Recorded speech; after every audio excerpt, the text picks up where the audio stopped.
네, 안녕하세요. 케이부자입니다. 시청하시면 구독하기, 좋아요, 알람 설정, 멤버십까지 부탁을 드리겠습니다. 오늘 날씨가 지금 며칠 내에 엄청 추워졌어요. 그래서 저도 집에서 지금 자켓을 입고 꽁꽁 싸매고 지금 있는 중인데요. 요즘에 부동산 시장 확실히 겨울이 되니까 동명기에 들어왔다고 표현해야 되나? 거래도 굉장히 많이 떨어지는 것 같고 집값도 지금 떨어지고 있는 것 같습니다. 뭐 저는 현장에서 뛰는 사람은 아니니까 저는 이제 기본적으로 제가 체크하는 어떤 집들이 팔리는 가격들이 이제 보면은 확실히 좀 떨어지긴 떨어졌네 라고 생각이 들고 호가도 지금 떨어지고 있더라고요. 그래서 지금 어떻게 보면 그리고 제가 뭐 제 기준으로 봤을 때는 어떻게 보면 좀 굉장히 싸게 좀 뭐 던진다는 표현을 저번에 썼다가 좀 논란이 됐었는데 여러분들한테 굉장히 좀 싸게 내놓는 물건들도 있긴 있더라고요. 제가 볼 때는 뭐 물론 사람마다 시각이 좀 다를 수는 있겠지만 어쨌든 요즘에 부동산 동명기에 들어와서 캐나다 집값이 얼마나 떨어질 수 있을까에 관련된 기사가 나왔어요. TD뱅크에서는 자 제목 이거 확실히 똑같은 리포트도 제목을 어떻게 쓰냐에 따라서 확실히 이제 그런 그 사람들의 이제 어텐션을 받는 게 좀 다른 것 같아요. 소위 말하는 이제 어그로를 끄는 건데 자, 제목을 이렇게 뽑았습니다. 여기서는 자 주택 가격 하락폭 2배로 늘 것. 그러니까 주택 가격 하락폭이 2배로 늘었어. 그래서 이게 더 많이 떨어지나 그랬는데 그러니까 정확하게 얘기하면 캐나다 집값이 내년 초까지 그러니까 내년 초에 최대한 10% 떨어진다라는 거였어요. 근데 그 전에는 TD뱅크에서 5%로 전망을 했대요. 근데 그게 지금은 최대 10%까지 떨어진다라고 전망을 했다고 합니다. 아마 이 내용은 기사에 나오니까 여러분 뭐 다 아실 거긴 한데 거기 제가 이제 몇 가지 중요한 거랑 이제 제 생각을 그냥 말씀을 드릴게요. 최대 10%입니다. 말을 잘 알아야 돼요. 그러니까 최대 10%. 우리도 그 뭐 다니다 보면 뭐 옷 세일 할인해 주잖아요. 근데 거기 up to 50% 그러니까 뭐 최대 50%까지인데 막상 들어가 보면 50%까지 파는 거는 이게 좀 거기서 물건 고르기가 되게 애매하잖아요. 특히 너무 작은 사이즈거나 너무 큰 사이즈만 남았고 그러니까 일반 사람들 저처럼 그냥 뭐 일반 사람들이 가서 사기에는 사이즈 자체가 없고 그죠. 그리고 모양도 되게 이상한 옷들밖에 안 남잖아요. 그죠. 그러니까 이런 것도 잘 해석을 해야 돼요. 최대 10%다. 그러니까 모든 가격이 10%가 떨어지는 게 아니다. 무슨 말인지 아셨죠? 그리고 만약에 뭐 밴쿠버로 따지면 그렇고 뭐 토론토 제가 잘 모르니까 여러분들 좋아하는 지역들이 있잖아요. 그죠? 뭐 밴쿠버 뭐 다운타운 지역이라든지 뭐 거긴 좀 살긴 그런가? 복잡하니까 뭐 메트로타운이라든지 아니면 뭐 코키트람이라든지 뭐 원하시는 장소가 있는데 거기는 뭐 로이드라든지 거기는 10%가 떨어지지 않을 가능성도 높습니다. 그죠? 그러니까 왜냐하면 최대 10%니까 사람들이 원하고 새 집이고 위치가 좋고 좋은 학교 옆에 있다. 여기 학군이라는 표현 쓰기 좀 그렇긴 한데 좋은 학교 옆에 있다. 그러면 10%가 안 떨어질 확률도 높고 그리고 호가 자체가 제가 볼 땐 부동산을 이제 보다 보니까 옛날에도 얘기 몇 번 드렸던 것 같은데 호가 자체가 10% 떨어지는 경우는 참 많지 않은 것 같아요. 보면은 왜냐하면 부동산 시장하고 일반 물건이랑 가격이 떨어지는 게 차이가 뭐냐면 월마트 같은 데 보면 그 페이롤이라 그래 롤백이라 그러죠. 롤백이라 그래가지고 가격을 좀 할인해서 파는 게 빨간 딱지 이렇게 붙어 있잖아요. 근데 그게 한번 붙으면 뭐 여기 월마트뿐만 아니라 다른 월마트를 가든 거기에는 똑같은 제품은 다 똑같이 조금 할인을 해주잖아요. 그죠? 근데 이 주택 시장은 여러분들 알다시피 이게 누가 매니저가 있어가지고 물건을 가격 조정하는 게 아니고 각 개인들이 자기가 내고 싶은 가격에 호가를 붙여서 내놓는 거잖아요. 그러니까 분명히 시장은 10% 하락했다고 하는데 왜 이 집은 10% 떨어지지 않았지? 그 질문 자체가 되게 좀 잘못된 거잖아요. 그죠? 왜냐하면 그 파는 사람은 그렇게 내놓고 싶지 않으니까. 물론 사고 싶은 사람은 더 싸게 사고 싶겠지만 그래서 결국은 이런 걸 기사를 봤을 때 최대 이제 10%까지 할인이 된다고 할인이 아니고 10%가 하락할 거다라고 얘기를 하니까 그러니까 근데 이게 또 틀리는 게 아닌 게 저도 옛날에는 이런 리포트를 보면 레포트에 막 30% 떨어졌네 20% 떨어졌네 지나고 보면 걔네들 다 틀렸는데 근데 왜 리포트는 맨날 그렇게 존재할까 생각을 했는데 한번 생각을 해보면 저 리포트도 틀리지 않더라고요. 보면은 그러니까 집값이 우리가 이게 그 공산품처럼 아까 얘기한 월마트나 뭐 슈퍼스타처럼 일반적으로 딱 나오는 가격이 아니고 이게 저건 이제 뭐 좀 소위 말해서 입지가 좋은데 팔리든 입지가 안 좋은데 팔리든 통계에 잡힐 때는 똑같이 잡히는 거예요. 이게 무슨 말인지 설명 잘하는지 모르겠는데, 그러니까 입지가 좋은 데는 당연히 좀 덜 떨어지고 입지가 안 떨어지는 10%보다 더 떨어질 수도 있잖아요. 그죠? 그래서 어느 지역은 10% 떨어진 데 팔렸고 입지가 좋은 데는 예를 들어서 뭐 2, 3% 떨어진 가격에 좀 내고 해서 기분 좋게 좀 깎아줘도 샀다. 합쳐지니까 예를 들어 뭐 7, 8% 됐다고 쳐요.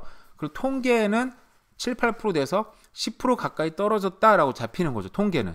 그죠? 근데 내가 원하는 데는 그렇게 떨어지지 않았으니까 제 입장에서 봤을 때는 이런 리포트들이 틀렸네? 라고 하는데 이런 애널리스트들이 봤을 때는 역시 내 리포트가 맞았네? 할 수 있다는 거죠. 무슨 말인지 아셨죠? 그러니까 내가 좋아하는 지역, 너도 좋아하고 나도 좋아하고 누구나 좋아하는 지역에서는 10%가 떨어지지 않겠지만 또 어느 지역에서는 10% 이상이 떨어지니 통계적으로 봤을 때는 10%까지 떨어질 수는 있겠다. 이런 리포트가 중요한 게 내가 네고시에이팅을 할 때 10% 정도는 한번 이렇게 할 만한 그런 근거가 생긴다는 거죠. 왜냐하면은 그 뭐 집을 살 때 그냥 무대뽀로 막 20, 30% 깎아 사면 상대가 기분 나빠서 깎아줄 마음도 안 생기더라고요. 제가 한번 그걸 당해보니까 아니 이 자식이 도대체 장난치나 싶을 정도로 그냥. 근데 그런 사람들 보니까 무작위로 그렇게 막 넣는 것 같아요 보니까. 근데 10% 정도면 왜냐하면 얘기할 때도 리포트 보니까 10% 정도 떨어질 수 있다고 하는데 거기 맞춰서 넣을 수 있는 어떤 그런 근거도 생기고 받는 사람도 이런 기사 집주인도 볼 거 아닙니까? 그죠? 이런 10% 떨어진다는 기사가 나왔네. 그래서 이 사람들도 한 10% 떨어진 거는 좀 기대라고 들어오나 보다. 그럼 나는 얼마를 좀 깎아주면 좋을까? 이런 예상을 좀 할 수 있는 거잖아요. 기분 나쁘지 않게.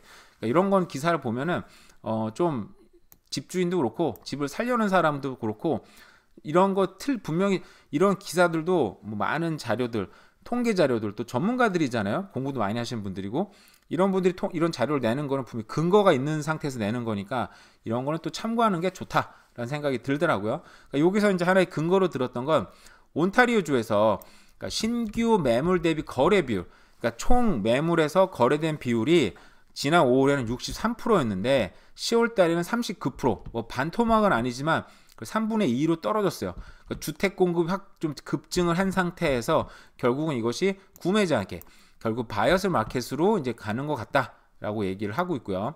그리고 캐나다 전체 부동산 협회에서도 지난 4월 SNLR 아까 그 주택 비율이죠. 판매 비율.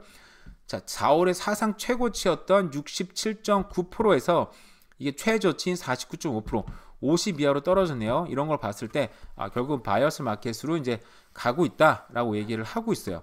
근데 이거 말고 여기서 나온 어떤 이런 근거 말고도 또 다시 제가 얼마 전에는 세상에 좀 그 내년 4월에는 금리가 떨어질 수 있겠다고 뭐 시장 전문가들 예측을 했었잖아요. 근데 연방 중앙은행 총재 맥클람 총재는 추가 인상에는 부정적이지만 인하하는 것에도 부정적인 의견을 내보였다고 합니다. 다만 캐나다 현재 금리 수준은 물가 상승률의 목표선까지 끌어내리기에 충분하다고 생각한다.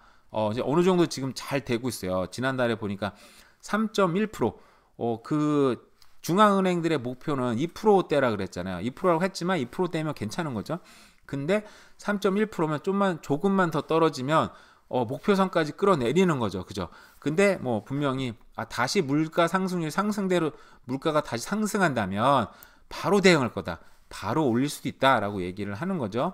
근데 이게 70년대하고는 다르고 지금 제가 볼 때는 정말 많이 떨어지고 있는 게 지금 기름값이 지금 생각보다 좀 많이 떨어지고 전쟁이 지금 났고 또다시 이스라엘 팔레스타인 전쟁이 났는데도 불구하고 또 여러 가지 요인상 그리고 그쪽 종교 전쟁이 어떤 그런 제가 설명했지만 여러 가지 입장상 확전되지 않는 게 확실하다 보니까 이제 중국도 경제가 불안하고 그래서 기름값도 지금 많이 떨어지다 보니까 다행히도 물가가 좀 떨어져서 저도 그렇고 이거는 뭐 경제 상황을 고려하지 않고 저 개인적인 소망이 제발 저도 이제 모기지도 받아야 되고 모기지가 변동금리이기 때문에 좀 힘들다 그랬잖아요. 삶이. 그래서 좀 떨어졌으면 좋겠다라고 생각을 하는 거죠. 그럼에도 불구하고 맥클럼 총재는 조기 금리 인하에 대해서는 부정적인 입장을 보였다.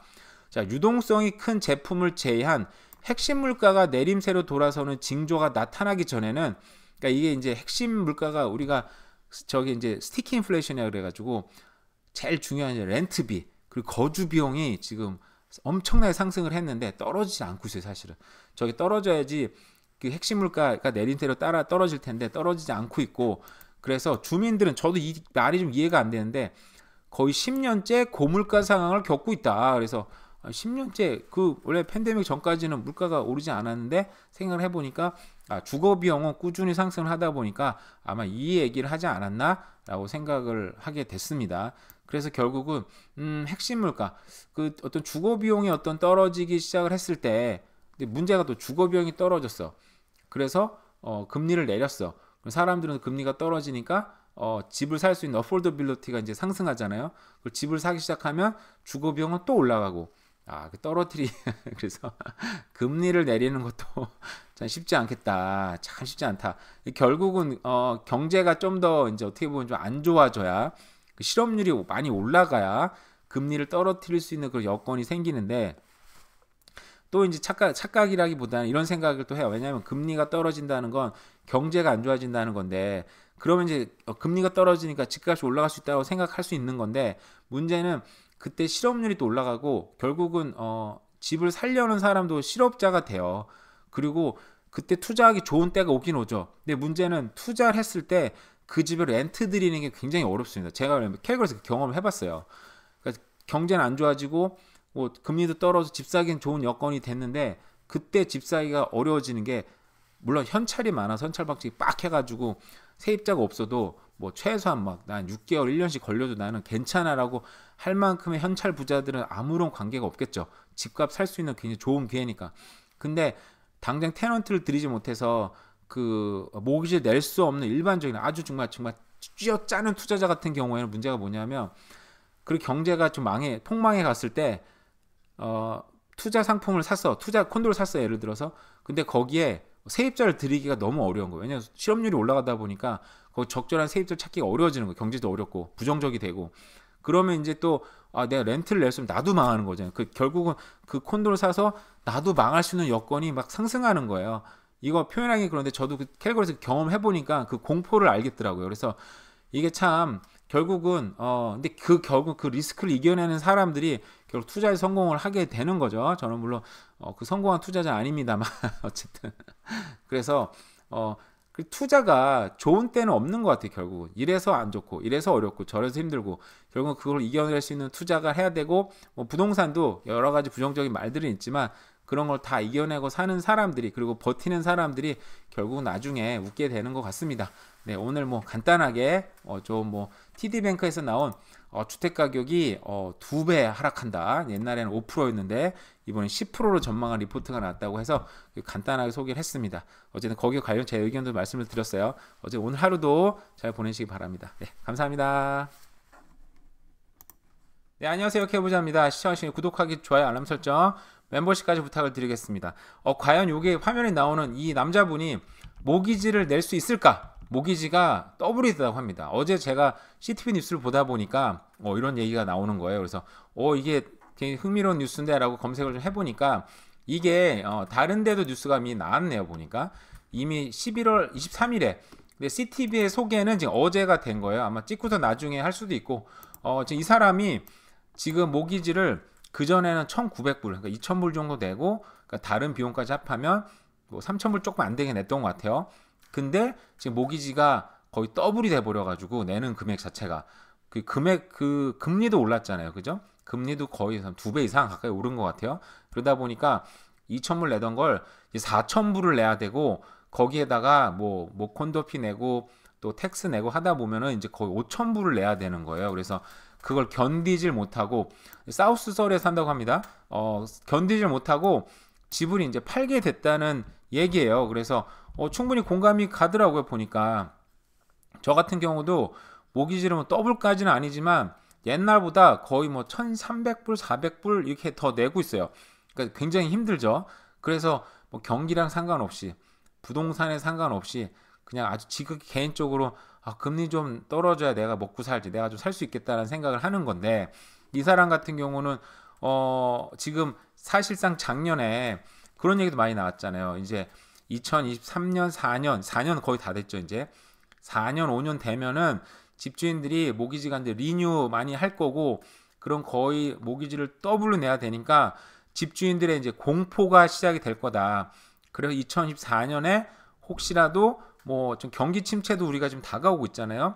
이때 이제 집을 소위 말해서 던지는 사람들이 많이 생기면서 가격이 이제 하락할 거다, 혹은 폭락할 거다, 이런 얘기가 많이 나왔는데, 이 기사는 단적으로 그걸 하나 보여주고 있는 것 같아요. 집주인들의 공포가 현실적으로 시작이 되고 있다 하는 거예요. 그래서 이 사람은 도대체 어떤 사연이 있을까? 꼭 그렇게 더블을 내야 되는 상황인가? 라고 봤어요. 자세까지는 아니지만 제가 기사를 한번 보니까, 저는 그래서 이 사람이 그 콘도를 산지 분명히 그 막 가격이 인터레스트가 되게 쌀 때, 이자가 쌀 때, 그러니까 2021년, 뭐 2022년 사고 뭐 1, 2년 소유를 해가지고 아무런 옵션이 없이 정말 꼭 되팔지 않으면 안 되는 상황인가라고 생각을 해서 보니까 좀 의아했던 게, 이 사람은 콘도를 14년이나 소유를 했습니다. 그죠?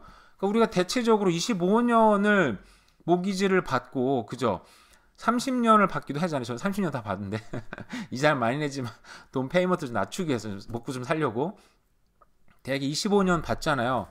아니 14년을 갚았으면 굉장히 오래 한 거예요.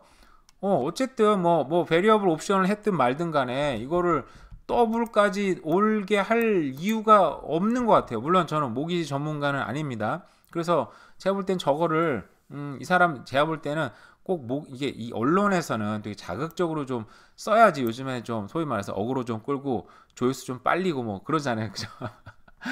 저도 마찬가지인데, 저도 부동산 일반적인 얘기하면 조회수 많이 안 나오고 근데 폭락 얘기하면 이제 조회수가 좀 나오더라고요, 좀. 근데 저는 이제 뭐 거기에 제 생각을 얘기하는 거니까 어쨌든 간에.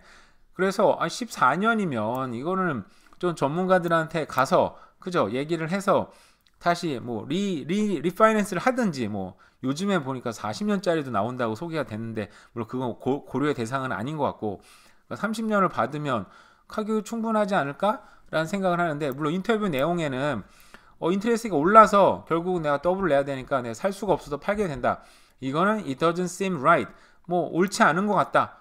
그래, 맞아요. 옳지 않을 수도 있어요. 요즘에 캐나다 프라임 레이트까지 다 하면은 7.2, 이거 굉장히 좀 오버에 쓴 것 같은데, 제가 볼 때는 6.3%, 6% 왔다 갔다 하고, 거의 고정은 5%대도 있긴 있더라고요. 5.8, 5.9긴 하지만 어쨌든 심리적으로 마음이 6% 넘는 금리 받는 마음하고 5%대 금리 받는 마음이 좀 다르더라고요, 보면은. 물론 저도 이제 받을 준비 생각하고 있지만, 물론 저는 사채 쓰는 입장이다 보니까 5%든 6%든 7%든 그냥 제도권만 받으면 좋겠다라는 생각은 하고 있어요. 어쨌든 간에 아까 말씀드린 사람 5,000불 이상이 이제 모기지 관련해, 집 관련해서 이게 소비가 되다 보니까, 아니 돈을 써야 되니까 도저히 감당할 수 없어서 팝니다라고 얘기를 하고 있는데, 이게 이 기사는 제가 볼 때는 좀 어쨌든 과장된 측면이 있다라고 생각을 해요. 어쨌든 모기지 공사에 보면은 집주인들의 45%는 거의 절반이죠. 어마어마한 숫자입니다. 이 사람들이 2024년하고 2025년에 about 2.2 밀리언, 대단하죠. 이 사람들이 모기지를 재갱신을 해야 된대요. 저처럼 베리어블서 옛날부터 계속 처음부터 아주 비싼 금액을 내는 사람들이 아니고, 제 주변에는 진짜 1%대인 분도 계시더라고요. 어마어마하죠. 근데 어쨌든 이걸 리뉴를 하면은 지금 금리가 뭐 6% 가니까 1%대 받은 사람들은 뭐 그냥 거의 3배 가까이 내야 되는 건 아니겠지만 금리 자체는 3배로 뛰는 거잖아요. 그죠? 근데 그 사람들이 5% 가까이 낸다 그러면 2.5배 정도 내는 거네요. 어쨌든 그냥 충격이 다가올 수도 있겠다. 하지만 그래서 어쨌든 간에 그 집주인들의 공포가 2024년, 2025년에 시작이 되겠다. 뭐 이 화면에 아까 그 기사에 나온 분은 정확한 그건 아니지만, 어쨌든 이분도 모기지에 쫓겨서 내는 느낌이라면 시장 가격보다는 좀 싸게 상식적으로 내놓지 않을까요? 그리고 누가 오퍼가 많이 안 들어왔다, 근데 누가 오퍼가 겨우 들어왔는데 좀 깎아서 사달라고 한다, 그럼 기꺼이 어느 정도 깎아주지 않을까 라는 생각이 들어서, 어떻게 보면 저런 분들을, 그러니까 저렇게 좀 뭐 꼭 던져야 되는 상황이 돼서 던지는 사람이라든지, 좀 어쨌든 빨리 팔아야 되는 사람이라든지, 갈아타기를 해야 되는데 그 집을 살려면 이 집 지금 살고 있는 빨리 팔아야 되잖아요. 이 집을 빨리 좀 가격을 좀 낮추더라도 빨리 팔려는 사람, 이런처럼 모기지를 못 내서 내야 되는 사람, 그리고 뭐 직장을 잃어서 경기 침체가 오니까 직장을 잃어서 내는 사람, 이런 사람들 집을 뭐 그 부동산 우리 광고를 할 때 자기 상황을 내지는 얘기하지 않잖아요. 그런 거 불리한 얘기 해봤자 가격은 깎일 수 있을 테니까. 그러니까 어쨌든 뭐 알 수는 없지만 그런 사람들 좀 어떻게든 오퍼를 잘 써서 찾으면 그래도 어느 정도 좀 하락된 가격에 살 수도 있지 않을까라는 생각은 듭니다. 그래서 어떻게 보면은 집을 좀 사시려는 분들한테 대신에 이제 문제는 캐시가 좀 많이 있어야 될 것 같아요. 금리도 높고 그리고 경기 침체가 오면 남들만 잘리는 게 아니고 나도 잘릴 수 있거든요. 그리고 그때 집 사는 게 굉장히 어려워요. 투자하는 것도. 왜냐하면은 저번에 말씀드렸지만 나도 사는 것도 문제지만 집 사서 과연 세입자가 들어올 것인가에 대한 생각도 많이 들거든요. 경기 침체가 오면 투자 여건은 투자 여건은 좋아지지만 실제로 투자하기가 또 굉장히 용기가 필요하다. 그런 얘기 한번 했잖아요. 그죠? 여러 번 했죠. 그래 어쨌든 근데 뭐 캐시 좀 많고 좀 뭐 여유가 있으신 분들은 2024년, 2025년에 좀 좋은 뭐 나름대로 기회가 올 수도 있겠다라는 생각은 들었습니다. 네, 저는 변동금리로 이미 상당한 이자를 내고 있기 때문에 큰 무리는 없습니다. 네, 이제 고정금리 받으시는 분들이 그런 공포가 시작이 된다고 하는 것 같아요. 네, 재밌는 기사는 아니고 흥미로운 기사가 나서 한번 살펴봤습니다. 어쨌든 비가 내리고 있습니다. 남은 하루도 잘 보내세요. 감사합니다.